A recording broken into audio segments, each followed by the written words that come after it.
this all started with a bill authored by Representative Leigh Finke that crossed out language in existing statute.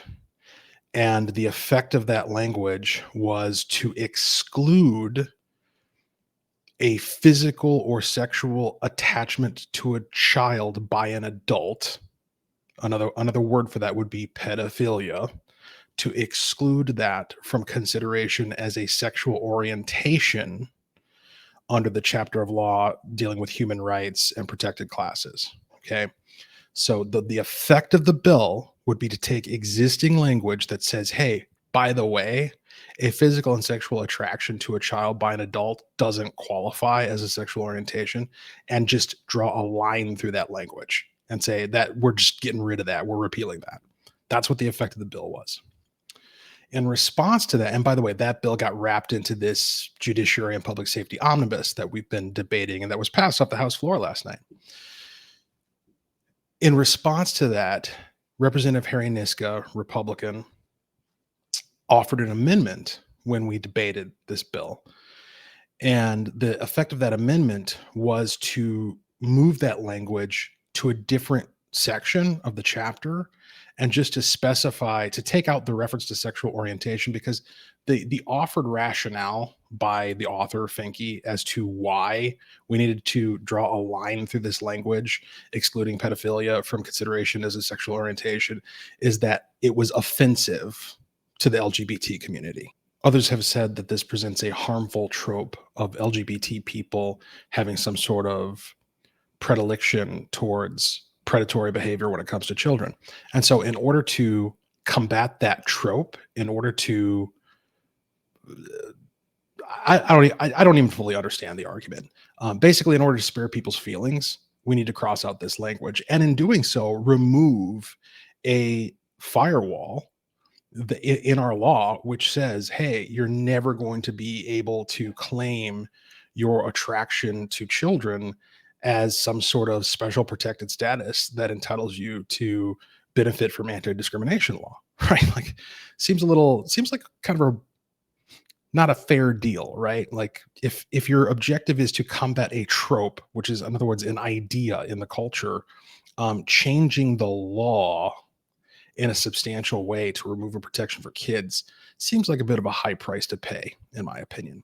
And apparently, everybody in the House of Representatives agreed, because we had a 126-0 vote in favor of the Niska amendment to shift this language over so that it was no longer attached to the concept of sexual orientation, but that it still was in the law, providing that firewall, that bulwark against any future bizarre interpretation of law. Well, apparently that wasn't satisfactory to the queer caucus. And I can say that definitively now because they've stood up on the House floor since and made the case against having any language in law to preclude pedophilia from consideration as a protected class. And indeed, we're going to look at one of those examples right now. And indeed, it is the author, Representative Leigh Finke, on the House floor last night. So I'm going to bring this up and we are going to react to it in real time. Representative Finke. Members, I rise in support of the bill today. I've risen numerous times on the floor since arriving here, but I haven't risen to speak since the last time that this bill was in this chamber. The last time this bill was in this chamber, my life turned upside down. And I haven't wanted to speak again because now I know what happens when I speak. What happens when I speak is different than it was before that day. And I'm nervous, and I just want to acknowledge that because this bill has completely upended my life. All right, so you'll notice right from the outset that the focus here is entirely on the representative's personal feelings and personal experience. And this really does set the stage for what follows, because the entire argument here is that because of how the law makes certain people feel we ought to change it, regardless of the substance of that law, regardless of the effect of that law on innocent life. We need to change the law because of how certain people feel about it being worded in the way that it is. Excuse me. My other bill that we have in this project is the Take Pride Act. And, a lot of things have. Let's just pause right there. So the title of the bill that removes language from the Human Rights Act, excluding pedophilia from consideration as a sexual orientation, is called the Take Pride Act. So by implication, the LGBT community is taking pride in removing a civil protection against pedophilia from state law. That's what they're saying. It's not what I'm saying. That's not my presentation of their action. That's their presentation of their action. The Take Pride Act, which scratches out language from the Human Rights Act, which says we're not going to consider the physical or sexual attachment to a child by an adult to be a sexual orientation. Telling. Let's go forward. Have been said about that piece of legislation. A lot of things have been said for the last few weeks, a lot of things in the Senate, a lot of things here tonight about this agency bill that I happened to pick up in my first session. Okay, so that's worth pausing to note as well. And I didn't know this, that apparently this was an agency bill. And so, in other words, a state agency crafted this bill and handed it to the representative to introduce and to advance through the legislature. That's very alarming. So it's not just your elected officials who pushed for this. It's the people whose salaries are paid for with your tax dollars in positions of leadership within state agencies who are pushing this idea that we should remove an existing exemption of pedophilia from consideration as a sexual orientation or protected class. Alarming, don't you think? All right, let's go back. And, a lot of people tonight, specifically have said they just can't understand it. You just can't understand why. Why would we do this? And I just want to say that, I think we've done a pretty good job of laying that case out. I made the case in committee along with the commissioner, Rebecca Lucero. I know Breon Curran has been fighting the good fight, making the case. Representative Becker-Finn has made the case. The why. Why does it matter to us? Why does it matter so much to us? You just can't understand it. All right, so there's the naming of names. Human Rights Commissioner Rebecca Lucero, Representative Jamie Becker-Finn, Representative Byron Curran, and of course, Representative Leigh Finke. The naming of names of people who have been making the case why we need to scratch out language from the Human Rights Act, excluding the physical or sexual attachment to a child by an adult as consideration as a sexual orientation and protected class. Those are the folks pushing this. And again, one of them is a commissioner of the Department of Human Rights whose salary is paid by you in order to protect your rights ostensibly. And in the course of doing that is pushing to actually remove a protection for the rights of our children. It just, the deeper you dig into this thing, the worse it gets. And if you've heard our reasons and you don't agree with them, that's fine. I would just like to say, it's okay that you don't understand it. Maybe you don't need to understand some things. I'm a trans person. People tell me all the time, they just don't understand the gender thing. I just don't get it. They think it's a delusion. They think it's unreal, right? We heard tonight, somebody kept saying LGBT community, and we hear that. We hear that you're dropping the T, right? Because you don't there aren't trans people. It's like, we live here. We just have this space where people they either don't understand or they don't want to. And you don't need to understand it. You could listen. You could listen to what we're saying here. Okay, so this is let's unpack this a little bit, because it's a bizarre pivot to go from acknowledging that we don't understand why you would want to do this to then saying you don't need to understand why we want to do this, and then connect a third dot, which is you don't understand who or what we even are. There's a connection there. Clearly, in the mind of Representative Leigh Finke, there's a connection between those three things. And I don't think this should be glossed over. I think this needs to be pointed out and dwelled on. The idea that at root, what is being claimed here is that identity is at stake. We need to remove from law an exemption of a physical attraction to children by an adult as consideration as a sexual orientation in order to affirm the identity of trans people. That seems to be what is being said here. Now, that doesn't make any sense to me either. Like, none of this makes any sense.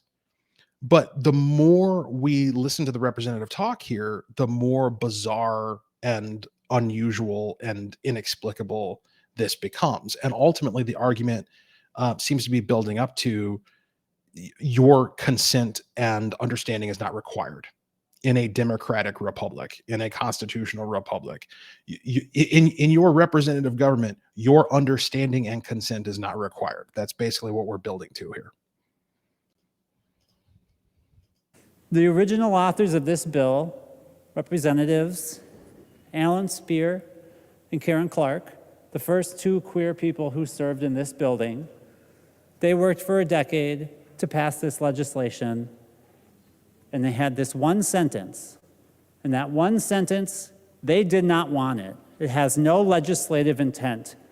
Any one of you could have found that out by asking research. Anybody could have recognized reality and stopped lying, but you didn't. All right. I'm not going to have Representative Leigh Finke lecture me on the recognition of reality. Okay. That's number one. Number two, the intent. So there's been people who've wanted to get rid of this language for 10 years. How is that an argument for it? The legislative intent of those people was to get rid of it. How is that an argument for it? I have eyes, I can read, I have a brain, I can think, I understand the meaning of words, I can read bills, I can read statute, I can read law. When you cross out words which say the physical or sexual attachment to children by an adult shall not be considered a sexual orientation under this chapter, when you strike those, when you put a line through those words, the effect of that action, that legislative action, is to remove a firewall in the law which prevents that from happening at some point in the future. You are enabling potentially that to happen at some point in the future. That's what that legislative action does. I don't care about the intent. That's what the legislative action does. And the fact that people have been trying to do it for 10 years is not an argument to do it. This is just, oh my Lord. It's so infuriating. It's a sentence with no legislative intent that the original queer members of this body did not want. And it's not a surprise to me. It's a shock, but it's not a surprise that the first trans person and the first non-binary person get into this body, and we have to spend a month fighting over one sentence with no legislative intent. All right. So once again, just as it was at the beginning of this whole thing, It's all about Representative Leigh Finke, and it's all about Finke's identity, and it's all about me, me, look at how I feel. That's what this is all about, is the historic moment of Representative Leigh Finke being oppressed because somebody pauses to question why you would take language out of law that puts up a firewall against pedophilia. The fact that we didn't just all accept that and go, oh yeah, of course, that's totally normal. You no legislative intent, you say? All right, then get rid of it. Like, this argument is so bizarre on its face. And again, the fact that it keeps being wrapped up in identity, which really makes no logical, rational sense. Like, what does that language have to do with your identity? Okay, this is the bizarre paradox that seems to be on offer. Is, on the one hand, they argue that we need to get rid of this language because it puts forward this uh, harmful trope that there's some connection between the LGBT community and predatory behavior against children.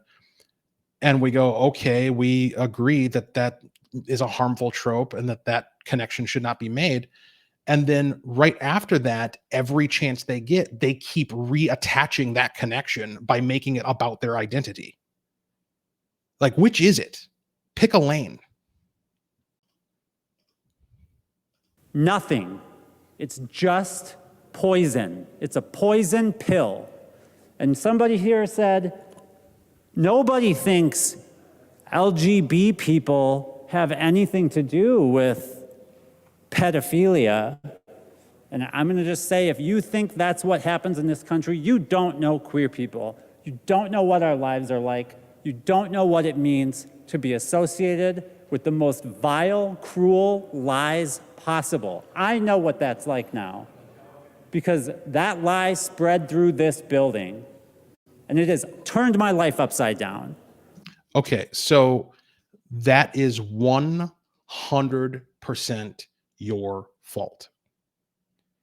You cannot expect to introduce a bill that has the effect of removing a legal firewall, protecting kids from pedophilia. You cannot expect to introduce that legislation and not have people question your motives. That is an unreasonable expectation. If you wanted this to go differently, then you should have proactively gotten out there in front of it and made the case. This is why this needs to happen. And not just any case, certainly whatever case you needed to make in order to make this work. I can't imagine what it would have been, but it certainly isn't the case you're making. Okay. Going in front of Minnesota, going in front of Minnesotans and saying, because of how I feel and because of how previous queer people have felt, and because this is something that I'm just declaring has no legislative intent, we need to strike this language that, when you just look at it objectively, you can see provides a legal firewall against pedophilia, protecting children. That's not a very good case. So you would have had to actually come up with the case first, which you have not to date, and then present it.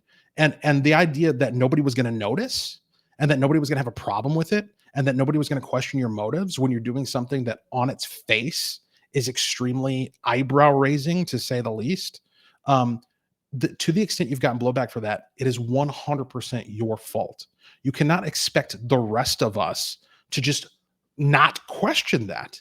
Are you kidding me? Apparently not. So please stop acting like this one sentence is everything. What matters is these gun laws that we are going to make here that are going to help people survive this world. Now you'll notice the representative keeps referring to this one sentence. But what the representative never does is tell you what that sentence is, right? And again, the sentence is very close to, I don't have it in front of me, but very close to this. A physical or sexual attachment to children by an adult shall not be considered a sexual orientation under this chapter. That's basic. That is, if not verbatim, very close to what the sentence, the just one sentence, is. That's a pretty meaningful, impactful, substantive sentence that means something and does something. And you know how I know it does something? Because if it didn't do anything, if it was just this inert language in the bill, you wouldn't be looking to get rid of it. right? If that one sentence doesn't do anything, then there would be no point in removing it. So please, don't insult our intelligence, right? We're not stupid. The point of introducing a bill, the point of striking existing language in statute is to accomplish something. And it is rational for people to ask, what you doing here? Especially when objectively the effect of what you're doing is removing a protection for children against pedophilia. We're going to get people back into a place in their lives where they can do good. Do good. Help people. Who are you helping? Who are you helping by continuing to attack one sentence that every person here who is a member of this community has told you is harmful? Well, allow me to answer that question. What I'm doing is protecting kids. What I'm doing is fighting for language that provides a firewall in the law to ensure that a physical or sexual attachment to children by an adult is never regarded as a sexual orientation or a protected class in the state of Minnesota. That is what I'm doing. I mean, what are you doing? Right? Like, and again, that's like, why would you want to take that language out? And the answer keeps going back to it's harmful. It's harmful. How is it harmful? How is the presence of that language in statute hurting you or anyone else? This has not been articulated. What all we're told is they just keep doubling down on this is how we feel. It's harmful. There's no legislative intent. All of these like nebulous nonsense terms that don't actually communicate anything. How is it harmful? It perpetrates a trope. Okay. And so, like, why is that a problem? That this is the solution to, and how is this the solution to whatever that problem is? You actually have to explain these things. And I think what we see happening here is this is one of the central tenets and aspects of critical theory. It's this idea of a kind of viewpoint Gnosticism that, and you heard it articulated by the representative here, where we're told that you don't know what it's like. You don't know what it's like to be us. You don't know what it's like to be queer. You don't know what it's like to be trans. And therefore, the implication is we have no obligation to explain it to you. You have to just accept our truth because it's our truth. You're incapable of understanding our truth, but just trust us. This is the right thing to do. And we don't owe you an explanation. That's what the implication is. And I'm sorry, that doesn't fly. Okay. There is nothing. We all have different viewpoints. We all have different life experiences. We all have different lived experiences, however you want to call it. And certainly there are certain experiences that are difficult to transmit through communication. But truth, overriding truth, the physical reality in which we live and moral truths do not fit into that category. You should be able to explain in clear moral terms how you are being harmed by this language and why the compelling state interest of protecting kids from pedophiles is a lesser concern than protecting you from this undefined nebulous harm. And if you can't do that, then all of the worst assumptions about your motives, whether they're true or not, are fair game, because the obligation is on you to defend your actions and what you're prescribing. It's not on us to grant you the highest possibility, the highest benefit of doubt.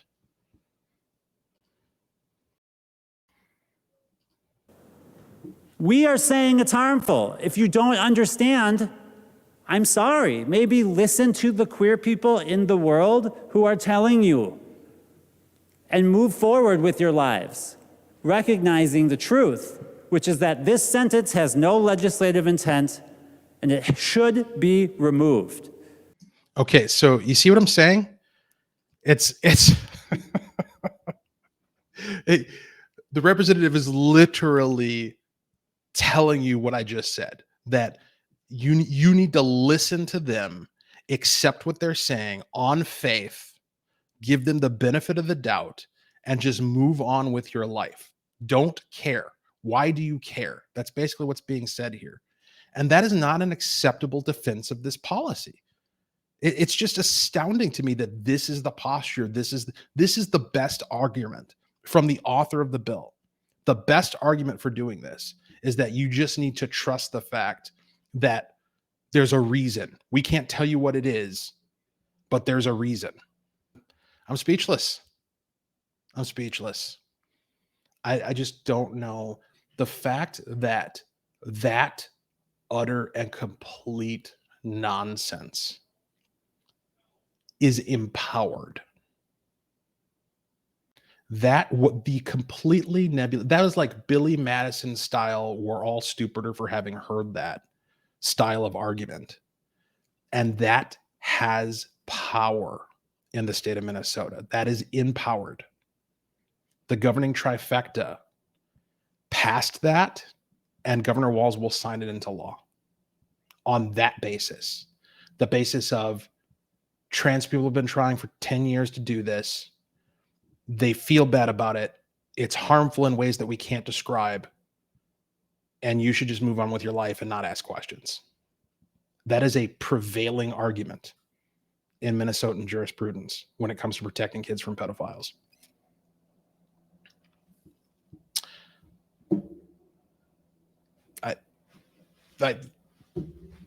Okay. All right. Hey. Subscribe, like, share. I don't know. What am I going to tell you? Contact your legislator? Like, come on. Like, what do you even say? What do you even do? Now, there are things to do, but we'll talk about those at another time. Take care.